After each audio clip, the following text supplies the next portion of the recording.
अब यह हर रोज का होता जा रहा था। जैसे ही मेरे पति घर से काम के लिए जाते तो मेरा देवर मुझे बिल्कुल अपनी बीवी की तरह ट्रीट करने लग जाता। वह मुझे यह महसूस करवाना शुरू कर देता कि मैं उसकी बीवी हूँ। शुरू में तो मैं यह समझती थी कि शायद वह मजाक कर रहा है या फिर अपने भाई की नकल उतारने लगा है, लेकिन वक्त गुजरने के साथ साथ मुझे यह सब बहुत अजीब लग रहा था। मैं बहुत परेशान हो जाती थी, लेकिन मैं कुछ नहीं कर पा रही थी।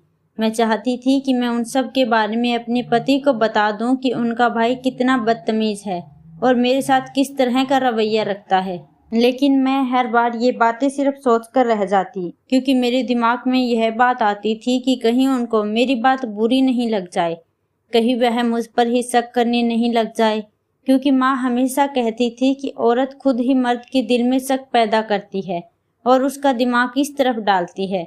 इसलिए मैं अपने पति का दिमाग इस तरफ नहीं डालना चाहती थी, क्योंकि मेरा देवर उनके आते ही मुझसे दूर हो जाता था। वह बिल्कुल अनजान सा बन जाता। जैसे ही वह दिन भर मेरे साथ रहता, मेरे साथ चिपकने की कोशिश करता, मेरे पति के घर आते ही मुझसे 10 फीट की दूरी बना लेता। मुझे समझ नहीं आता था कि वह ऐसा क्यों करता है। मेरी शादी मेरे पसंद के लड़के से हुई थी, लेकिन अब मैं बिल्कुल परेशान होकर रह गई। आज तो उसने बदतमीजी की हद पार कर दी। मैं खामोशी से किचन में अपना काम कर रही थी और वह पीछे से आकर गले लगने की कोशिश करने लगा और मेरे साथ बदतमीजी करने लगा। मेरा बस नहीं चल रहा था, क्योंकि उसके भाई उसको बहुत प्यार करते थे। कभी कभार मुझे ख्याल आता कि उनका भाई साइको है, लेकिन मैं खामोश रहती। वह मुझे हर वक्त यही कहते रहते कि विधि, तुम मेरे भाई का बेटे की तरह ख्याल रखना, जिसकी वजह से मैं उनसे उसकी शिकायत भी नहीं कर सकती थी। जैसे ही आज उसने मुझे पीछे से गले लगाने और मुझे चूमने की कोशिश की तो मैंने मुंह पर एक थप्पड़ मार दिया, क्योंकि मुझसे बर्दाश्त नहीं हुआ उसका इस कदर बदतमीजी से मेरे साथ पेश आना। वह बिल्कुल मुझसे बर्दाश्त नहीं हुआ था। फिर वह कहने लगा कि आपने मुझे थप्पड़ क्यों मारा? मैं तो आपसे प्यार करना चाहता था, और भाई को आने दो, आज मैं तुम्हारी सारी करतूत बताऊंगा। मुझे समझ में नहीं आया कि मैं उसको क्या बोलूं। मैं सिर्फ उसको देखती ही रह गई और वह मुझे बोलकर घर से बाहर चला गया। मैं सुन्न होकर किचन में खड़ी हो गई। मुझे महसूस हो रहा था कि जैसे मेरे जिस्म में जान ही ना हो, क्योंकि मैं जानती थी कि वह अपने भाई का बहुत लाडला है। वह जो भी बोलेगा मेरा पति मान लेगा। मुझे इस बात का भी डर था कि कहीं कुछ उल्टा सीधा ही ना करवा दे हम दोनों के बीच में। मैं अपने और अपने पति के बीच कोई दरार नहीं चाहती थी, और जो हैसियत यह मेरे पति के लिए रखता था वह कुछ भी कर सकता था, यहाँ तक कि मुझे तलाक भी दे सकते थे। इस वजह से मैं बहुत ज़्यादा परेशान हुई, हाल में बैठी थी। मेरा बस नहीं चल रहा था। आज मैं खुद भी अपने पति का बहुत बेचैनी से इंतजार कर रही थी। मैं चाहती थी कि अपने देवर के बताने से पहले ही सारी बात अपने पति के कानों में निकाल दूं, लेकिन आज मेरे पति घर आने का नाम ही नहीं ले रहे थे, और इसी परेशानी में कब रात के 10 बज गए मुझे अंदाजा ही नहीं हुआ। घर का काम वैसा का वैसा पड़ा था। मुझे घबराहट इतनी हो रही थी कि जिसकी वजह से मैं आज कुछ भी नहीं कर पाई थी। मेरा देवर भी सारा दिन घर से बाहर ही रहा था, घर में नहीं आया। मुझे उसकी भी टेंशन हो रही थी, न जाने वह कहाँ चला गया था, वरना तो सारा दिन मेरे आगे पीछे ही घूमता रहता था। रात में जैसे ही मेरे पति घर आए, घर की हालत देखकर हैरान रह गए, क्योंकि मैं घर बहुत साफ सुथरा रखने की आदी थी, और आज इस तरीके से घर को बिखरा देखकर वह परेशानी से बोलने लगी, विधि यह सब क्या है? घर किस तरीके से हो रहा है? तुमने आज सफाई नहीं की? मैंने उसकी तरफ देखा और घबराई हुई आवाज में बोली, अगर आपका भाई मुझे कुछ करने दे तो मैं कुछ करूंगी ना। मुझे परेशान करके रख दिया है। मेरी आवाज में उदासी थी। वह मुझे रोता महसूस करके एकदम मेरे पास आए और बोले, क्या हुआ? तुम्हारी तबीयत ठीक है? और राज कहाँ है? वह भी नजर नहीं आ रहा। सब ठीक है ना? वह अभी भी सिर्फ अपने भाई की ही परेशानी में आधे हो रहे थे। मैंने उनकी तरफ देखते हुए कहा, मैं परेशान हो गई हूँ जब से मैं ससुराल आई हूँ। आपके भाई ने मुझे बिल्कुल परेशान कर दिया। मैं थक चुकी हूँ। अब मुझसे यह सब बिल्कुल बर्दाश्त नहीं हो रहा। मेरे आंसू सैलाब की तरह बह रहे थे। वह मुझे हाथ जोड़ते हुए बोले, मुझे क्यों परेशान कर रही हो? सब कुछ सच सच बताओ। मैंने नम आंखों से भरी आवाज में कहा कि आपका भाई हर रोज हर हद पार कर देता है और आज उसने बहुत बुरी हरकत की। मुझे गले लगा रहा था। जैसे कि आप जानते हैं, वह बिल्कुल मुझे बीवियों की तरह ट्रीट करने लग जाता है। मेरे पति खामोशी से मेरी तरफ देखने लगे। मैंने उनकी तरफ देखा, फिर थोड़ा गुस्से भरे लहजे में कहा, आप कुछ बोलना पसंद करेंगे? मुझे एहसास हुआ कि जैसे वह मेरी आवाज से होश की दुनिया में लौटे हों। उन्होंने मेरी तरफ देखते हुए कहा, क्या तुम्हें अभी तक पता नहीं चला कि वह कौन है तुम्हारा? उसके अंदाज में काफी ज्यादा हैरानी थी। मैंने खुद को झटका और उनकी तरफ देखते हुए बोली, मुझे पता है, वह आपका भाई है और इस रिश्ते के हिसाब से मेरा देवर। मैंने गुस्से से कहा। मेरी बात सुनकर वह कहने लगे, तुम नहीं जानती इसके साथ प्रॉब्लम क्या है, वह क्यों करता है ऐसा? तो मैं उनकी बातें सुनकर हैरानी से उनकी तरफ देखते हुए बोली, मतलब? जैसे ही उन्होंने मुझे सारी बात बताई तो मेरे होश उड़ चुके थे। उनका एक एक लफ्ज मेरे ऊपर बम की तरह गिर रहा था। मैंने हैरान होकर उनसे कहा कि क्या मतलब है आपका? और जैसे ही उन्होंने मुझे कहा कि तुम इसकी। मैं लखनऊ की रहने वाली थी। मेरे घर में 4 ही लोग थे, मेरे माँ बाप और छोटी बहन। मेरा नाम विधि है। मैं जब 21 साल की थी और पढ़ाई पूरी करने के लिए यूनिवर्सिटी में पढ़ती थी। मेरा ज़्यादा ताल्लुक किसी से भी नहीं था। मैं सिर्फ अपनी पढ़ाई से ताल्लुक रखने वाली लड़की थी। क्योंकि मुझे ज़्यादा दोस्त बनाना पसंद नहीं था, मैं आराम से अपनी पढ़ाई कर रही थी। उन्हीं दिनों कुछ नए स्टूडेंट्स हमारी क्लास में दाखिल हुए। उनमें से एक मेरे पति भी थे, जिनको देखकर मुझे एकदम अजीब सी कशिश महसूस हुई। मेरा दिल चाहता था कि मैं उसके पास जाऊं और उससे बातें करूं। वह बहुत खूबसूरत थे। काफ़ी लड़कियां उनकी तरफ आकर्षित नज़रों से देखती थी और काफ़ी सारी लड़कियों ने उनसे दोस्ती करने की भी कोशिश की, लेकिन अपने नेचर की वजह से मैं उनके पास नहीं गई थी और अपनी जगह पर ही बैठी रहती थी। मैं देखने में बहुत खूबसूरत थी। मेरी आंखें बड़ी बड़ी थी। मेरा चेहरा दूध की तरह सफ़ेद था। हर लड़का मेरी तरह अट्रैक्ट होता था और ऐसा ही मेरे पति के साथ हुआ। उन्हें सबसे अच्छी बात मेरी यही लगी कि मैं किसी भी लड़के से बात नहीं करती थी, जिसकी वजह से वह मुझे बहुत गहरी निगाह से देखते थे। मैं उनकी निगाहें अपने वजूद पर महसूस करती थी, लेकिन कोई भी बात जाहिर नहीं होने देती थी। मैं जानती थी कि वह मुझे ही देख रहे होते हैं, लेकिन मैं उनकी तरफ कभी नहीं देखती थी। जब वह मेरी तरफ देख रहे होते, कुछ दिन ऐसे ही गुजरे। वह मेरे साथ बहाने बहाने से बातें करने लगे। कभी नोट्स ले लेते तो कभी कॉपी ले लेते। मैं महसूस कर रही थी कि वह मेरे में कुछ ज़्यादा ही इंटरेस्ट ले रहे हैं, लेकिन मैं जाहिर नहीं कर रही थी। कहीं ना कहीं मेरा दिल भी यही चाहता था कि वह मुझसे बात करे, मैं उनसे बात करूं, लेकिन अपने नेचर की वजह से मैं किसी से भी कोई बात नहीं करती थी, ना ही सामने से किसी को कहती। दिन गुजरते गए और हमारी क्लास के आखिरी दिन चलने लगे। वह मेरे पास आकर तो बैठने लगे। हम हल्की फुल्की बातें करते थे, पर यूं ही बातों बातों में हमारी आपस में अच्छी दोस्ती हो गई। मैंने जिंदगी में उनको अपना सबसे पहला दोस्त बनाया था, वरना मैं किसी से बात तक नहीं करती थी। और मैं नहीं जानती थी कि जिसको अपना पहला दोस्त बनाऊंगी वही मेरी मोहब्बत बन जाएगा। और दोस्ती कब हम लोगों की मोहब्बत में बदल गई, यह बात हम दोनों को पता ही नहीं चला। शायद हम दोनों के दिल में एक दूसरे के लिए जज्बात बिल्कुल एक जैसे थे। इसी वजह से हम दोनों ने एक दूसरे से मोहब्बत का इजहार किया। क्लास पूरी होने के बाद हम दोनों के दिल बहुत उदास थे। ना मैं घर जाना चाहती थी और ना ही वे चाहते थे। मेरे जाने के बाद हम लोगों की बातें मोबाइल पर होने लगी।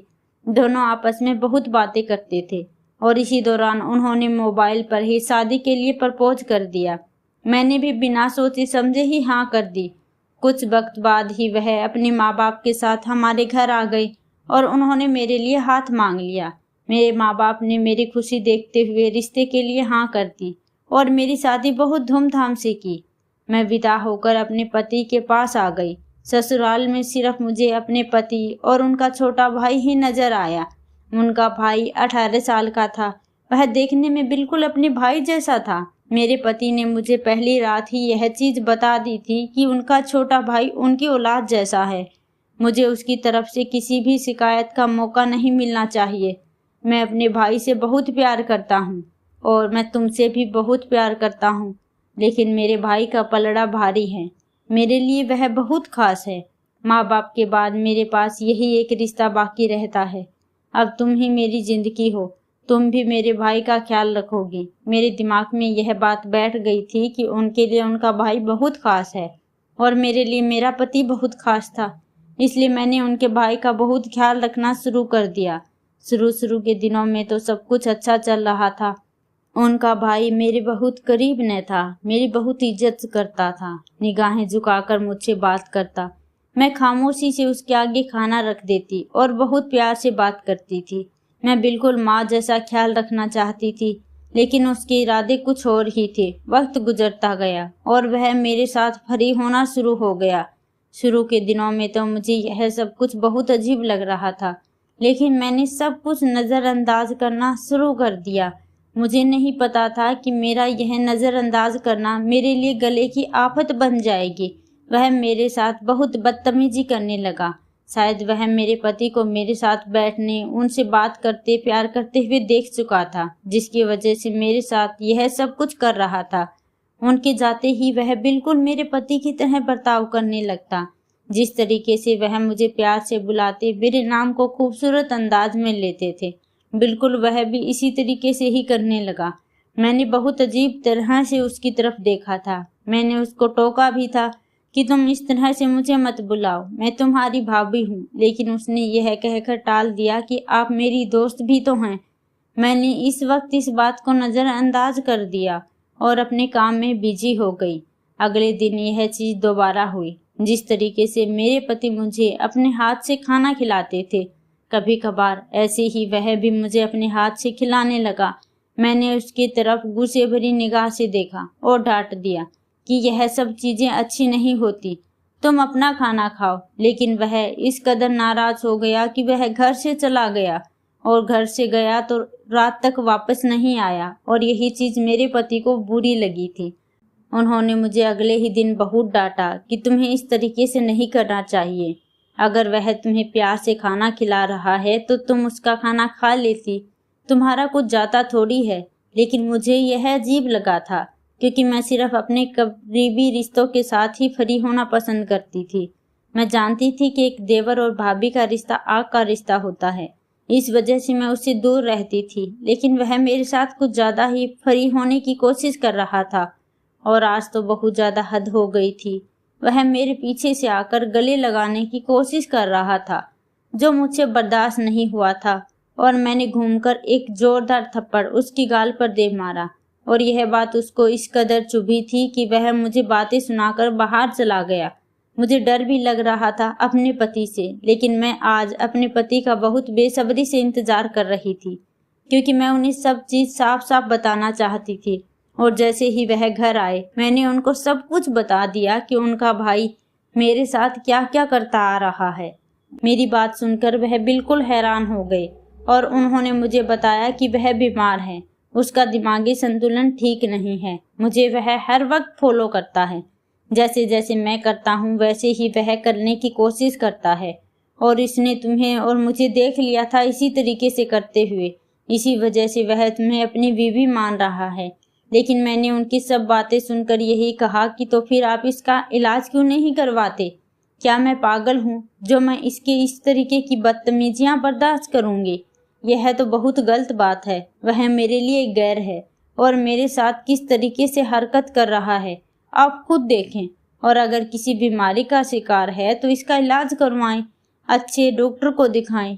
यह बात तो सरासर गलत है। मैं ऐसी हरकतें बर्दाश्त नहीं कर सकती। मेरी बातें सुनकर मेरा पति उल्टा मुझ पर गुस्सा करने लगा कि मेरा भाई बीमार है और तुम ऐसी बातें कर रही हो। वह कौन सा अपने होश में तुमको हाथ लगाता है? इस बेचारे को तो कुछ मालूम भी नहीं है। वह तो वही करता है जो मैं करता हूँ। मुझे देखकर वह यह हरकतें करता है। उसका दिमाग बच्चे की तरह है। तुम्हें इसकी बात पर हैरान नहीं होना चाहिए। अपने पति की बातें सुनकर मुझे बहुत गुस्सा आया और मैंने कहा कि वह एक जवान मर्द है, कभी भी उसके जज्बात भटक सकते हैं। वह नासमझ है, कम अकल है, लेकिन मैं नासमझ नहीं हूँ, कम अकल नहीं हूँ। मेरे लिए वह मेरा देवर है। मुझे उसकी करीबी बर्दाश्त नहीं होती। मैं हरगिज बर्दाश्त नहीं कर सकती कि वह मुझे हाथ लगाए। यह मुझे बिल्कुल अच्छा नहीं लगता और आपको इस बारे में सोचना चाहिए। इसको आराम से समझाएं। प्यार से उसे सही गलत का फर्क बताएं, जिस तरह हम बच्चों को समझाते हैं। आप बस यही सोचकर उसे कुछ नहीं कहते और ना ही किसी को कुछ कहने देते हैं कि वह नॉर्मल नहीं है। आप हकीकत से नजरें ना चुराएं। इस बात को जब मैंने अपने पति से कहा तो मेरे पति को शर्मिंदगी का एहसास हुआ और वह खामोश हो गया। फिर मैंने उनको आराम से समझाया, आप जानते तो हैं, एक औरत के लिए सबसे बड़ी चीज उसकी इज्जत होती है। वह जो मकाम अपने पति को देती है वह किसी और को नहीं दे सकते। आप नहीं समझते आपकी कॉपी करते करते वह किस हद तक चला गया है, और कल को उसने वह हद भी लांघ ली तो। तब मेरा पति बोला, तुम सही कह रही हो, मैं इसके मामले में कुछ ज्यादा ही सोच रहा था, शायद इसी वजह से मैंने इसको ज्यादा छूट दे दी है। तुम सही बोल रही हो, अब मैं इस पर नजर रखूंगा, इसे प्यार से समझाऊंगा। और ऐसा ही हुआ। मेरे पति ने उसको प्यार से समझाना शुरू किया, लेकिन अब वह जिद्दी बन चुका था। मेरे पति का समझाना उसे बिल्कुल पसंद नहीं आ रहा था और वह फिर भी मेरे पास आता। पहले जो मेरे पति इन बातों को इग्नोर करते थे, अब वह भी नोटिस करने लगे थे। उसकी हरकतें कुछ ज्यादा ही बढ़ने लगी। एक रोज उसने मेरे पति से कहा कि आप अपने लिए कोई और लड़की ढूंढ लीजिए, मुझे भाभी बहुत अच्छी लगती है, यह मेरी बीवी है। यह सुनकर मेरा पति गुस्से से आग बबूला हो गया। उसने उसको थप्पड़ दे मारा। थप्पड़ पड़ते ही वह घूरने लगा और गुस्से से खुद को कमरे में बंद कर लिया। मैं अपने पति की तरफ देख रही थी और वह शर्मिंदा होकर अपने कमरे में चले गए। थोड़ी देर के बाद पति कमरे से आए और अपने भाई का दरवाजा खोलकर उससे माफी मांगी और फिर समझाने लगे। और सोच लिया था कि अब हम इसको हॉस्पिटल में एडमिट करवाएंगे और अच्छे से इलाज करवाएंगे। जब हम उसको डॉक्टर के पास लेकर गए और डॉक्टर को सारी हकीकत बता दी तो डॉक्टर ने यही कहा कि यह अपनी उम्र से 4-5 साल पीछे है। कुछ ऐसे बच्चे होते हैं जो अपनी उम्र से 4-5 साल पीछे होते हैं, जैसे कि उसकी उम्र तकरीबन 24 साल है, लेकिन आप जरा गौर करें तो इसका दिमाग 19 साल का हो गया है। और एक 19 साल का लड़का हर चीज समझता है। बाकी लड़कों की तरह इसके भी जज्बात हैं। इसके जिस्म में भी वह सारे बदलाव होते हैं जैसे आम इंसानों में होते हैं, और ऐसे लोगों को बहुत ज़्यादा देखभाल की ज़रूरत होती है। जैसा कि आप बता रहे हैं कि वह बहुत जिद्दी बन चुका है। ऐसे बच्चों की अगर सही से देखभाल ना की जाए और उन्हें खाद समझकर उनकी हर चीज़ पूरी की जाए तो ऐसे बच्चे जिद्दी बन ही जाते हैं। अपनी हर बात मनवाता है। अगर कोई उनकी बात न माने तो वह खुद को या अगले इंसान को नुकसान पहुंचाने में देर नहीं करते, क्योंकि ऐसे बच्चों में गुस्सा बहुत ज़्यादा होता है। कुछ गलती हमारे आसपास रहने वाले लोगों की और दुनिया की होती है, जो ऐसे बच्चों को बड़ा चढ़ाकर पागल बना देते हैं। उनके लिए यह सब एक हंसी मजाक होता है, लेकिन वह नहीं समझते कि उनसे अगला इंसान कितना पागल हो जाता है। बेहतर यही होगा कि आप उनको अपने माँ बाप के साथ रखें और अपनी बीवी को किसी अलग जगह पर रखें। जब यह इसे नहीं देखेगा तो धीरे धीरे इसको आदत पड़ जाएगी। मगर अब आप लोग एक ही घर में रहते हैं। डॉक्टर की बात से हम लोग बहुत ज़्यादा परेशान हो गए थे। मेरा पति तो अब अजीब उलझन का शिकार था। वह अपने भाई को भी नहीं छोड़ सकता था और न ही मुझे छोड़ सकता था। हम दोनों को एक जगह पर भी नहीं रख सकता था, क्योंकि वह खुद ही अपने भाई की हरकतों को अपनी आंखों से देख चुका था। तब मैंने सोचा कि इस मुश्किल घड़ी में मैं अपने पति को अकेला नहीं छोड़ूंगी, न ही मैं इसको ज़्यादा परेशान देख सकती थी। मैंने यही फैसला किया कि हम एक ही घर में रहेंगे, पर मैं खुद भी अपने देवर का बहुत ज़्यादा ध्यान रखूंगी, उसे समझाऊंगी, उसे कहूंगी कि तुम मेरे भाई हो। मैंने बहुत ज़्यादा मुश्किलें सही थी, बहुत ज़्यादा परेशानियां देखी थी। अपने देवर की वजह से मैंने उसको बहुत समझाया और अपने भाई की तरह ट्रीट किया। धीरे धीरे उसमें काफ़ी बदलाव आते जा रहे थे। वह मुझे बहन कहने लगा और अब मैंने उससे दोस्ती कर ली थी। मैं उसको अच्छी खासी कहानी सुनाती थी, खाना बनाकर खिलाती, उसका ख्याल रखती, लेकिन एक तरीके से उसको अपने करीब आने से रोकती थी। वह बस इसी में खुश हो जाता कि मैं उसे टाइम देने लगी थी, उससे बात करती थी, और मेरा पति यह सब देखकर बहुत खुश था। और एक वक्त ऐसा भी आया जब मेरा देवर बहुत ज़्यादा बीमार हो गया। तब भी मैंने उसका बहुत ज़्यादा ख्याल रखा, उसकी सेवा की, लेकिन शायद उसकी ज़िंदगी आगे नहीं लिखी थी और वह बीमारी से लड़ते लड़ते एक दिन दुनिया से जा चुका था। वह हमारे घर में एक मेंबर था। मैंने इतने साल उसके साथ गुजारे। मेरे पति को बहुत ज़्यादा दुख हुआ, लेकिन मेरा पति तो जैसे टूट चुका था। हकीकत यह थी कि उसके ठीक होने की कोई आसार नहीं थे, क्योंकि उसमें कोई बीमारी थी जो बचपन से ही 5 साल उम्र पीछे था। ऐसे बच्चे वक्त के साथ बड़े तो होते हैं, लेकिन उनका दिमाग छोटा ही रहता है और वे कभी नॉर्मल जिंदगी नहीं जी पाते, क्योंकि वह देखने में नॉर्मल नहीं लगते हैं। वह अटक अटक कर बातें करता था। उसका पेट ज़्यादा बहुत निकला हुआ था। मेरा पति हर वक्त मेरा शुक्रिया अदा करता रहता कि मैंने उसके भाई का बहुत ज़्यादा ख्याल रखा। आखिरी वक्त में मैंने उसकी इतनी सेवा की। मैंने अपने पति का दिल जीत लिया था। अगर ऐसे वक्त में हम लड़ झगड़ कर अलग हो जाते तो मैं अपने पति के दिल से उतर जाती। मैं रब का शुक्र अदा करती हूँ कि उसने मुझे हिम्मत और हौसला दिया कि बुरे वक्त पर मैंने सही फैसला लिया था।